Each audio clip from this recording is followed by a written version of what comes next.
প্রচুর করে, হেনা coated hair, die hair, local কালারগুলো করে, বা স্ট্রেটনিং স্মুথনিং করেও সেরকমভাবে মেনটেন করেনি, সেক্ষেত্রেও হেয়ারটা কিন্তু খারাপ হয়ে গেছে। বা মডেল টাইপের হেয়ার যেগুলো থাকে, যাদের সবসময় ক্রিম্পার, স্ট্রেটনার বা কোনো টপ মেশিন সবসময় হেয়ারের উপরে কাজ হয়, সেক্ষেত্রে হেয়ারটা কিন্তু ড্যামেজ হয়ে যায়, খুব ব্রেকেজ হয়ে পড়ে পড়ে যায়। সেটাকেও তো আমাকে মেনটেন করে রাখতে হয়, কাজ তো প্রফেশনে কাজ করতেই হবে, তাই তো? সেই ক্ষেত্রে কিন্তু ওই যে ম্যানেজটা কিভাবে করব, সেটার জন্য কিন্তু খুব ভালো আমাদের এই কেরাটিন স্পা। কেরাটিন স্পাটা ভেরি ইম্পর্টেন্ট এইসব হেয়ারের জন্য। ইনস্ট্যান্ট তোমার কাজ করে, তুমি বুঝে যাবে হেয়ারটা কতটা ময়েশ্চার চলে এসছে, স্মুথ হয়ে গেছে, শাইন হয়ে গেছে, একটা হেলদি হয়ে গেছে হেয়ারটা। ঠিক আছে?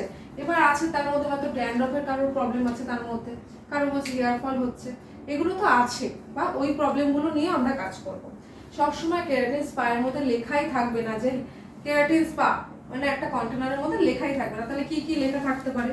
সেটা হলো তোমার লেখা থাকতে পারে ডিপ নারিশিং মাস্ক বা স্মুথ মাস্ক, ঠিক আছে, বা কেরাটিন স্পা ক্রিম। এই 4-5টা জিনিস লেখা থাকতে পারে। যেটা দিয়ে করবে, কোম্পানি ব্র্যান্ড আমার লেখানো হয়ে গেছে, ব্র্যান্ডের চুজ করো, যার যেটা খুশি, বা 2-3টেই রাখতে পারো। তো সেখান থেকে আমি একটা চুজ করেছি আজকে।